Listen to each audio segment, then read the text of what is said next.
Si une femme se tient dans la rangée des hommes, est-ce que cela annule la prière de ceux qui sont à côté ou derrière elle? Nous avons, comme nous le voyons maintenant, par exemple, surtout pendant l'Aïd al-Fitr ou l'Aïd al-Adha, des femmes qui prient à côté des hommes, ainsi que dans la mosquée sacrée. La prière de la femme est-elle valide ou annulée?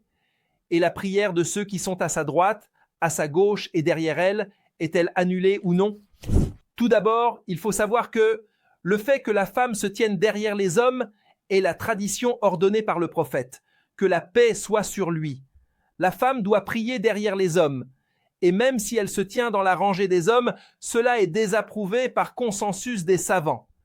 Mais la prière de la femme n'est pas annulée selon le consensus des savants. Cependant, les savants ont divergé sur la question de savoir si la prière de ceux qui sont à côté d'elle ou derrière elle est annulée ou non. Nous avons deux opinions parmi les savants.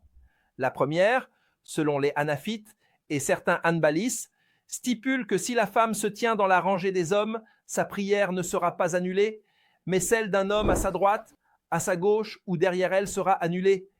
Les Hanafites disent que si deux femmes se trouvent dans la rangée des hommes et qu'il y a d'autres rangées derrière, cela annulera la prière d'un homme à sa droite, d'un homme à sa gauche, et celle de deux hommes derrière elle. Et si nous sommes trois femmes côte à côte, il y a un désaccord sur la question de savoir si cela annule la prière de tous ceux qui sont derrière elles ou seulement celle de trois personnes derrière elles. Cependant, la première opinion dit que cela annule la prière de celui à droite, de celui à gauche et de celui derrière elle. En ce qui concerne la deuxième opinion, c'est celle de la majorité des juristes parmi les Malékites, les Shaféites et les Hanbalis dans leur école, et cette opinion est correcte. Ils ont dit que si une femme se tient dans la rangée des hommes, cela n'annule pas sa prière ni celle de ceux qui sont à sa droite, à sa gauche ou derrière elle. Pourquoi? Ils ont dit que si la femme se tenait en dehors de la prière, cela n'annulerait pas la prière de l'homme.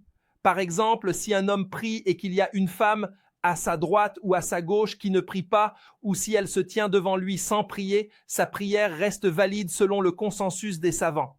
Quelle est donc la différence entre le fait qu'elle soit en prière ou non?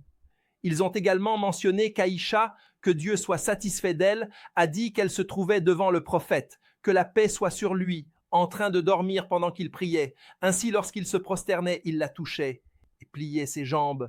Et puis, ensuite, le prophète, que la paix soit sur lui, s'est prosterné, et lorsqu'il s'est relevé, elle a étendu ses jambes devant lui. Cette opinion est correcte, car les savants s'accordent à dire que si la femme se tient sans prier à côté d'un homme ou devant lui, la prière est valide. De même, si elle est en prière, cela est simplement désapprouvé, mais le principe est que la femme doit prier derrière les hommes. Cependant, la prière est valide dans ce cas, que ce soit celle de la femme, celle des hommes, ou celle de l'homme à sa droite, à sa gauche ou derrière elle.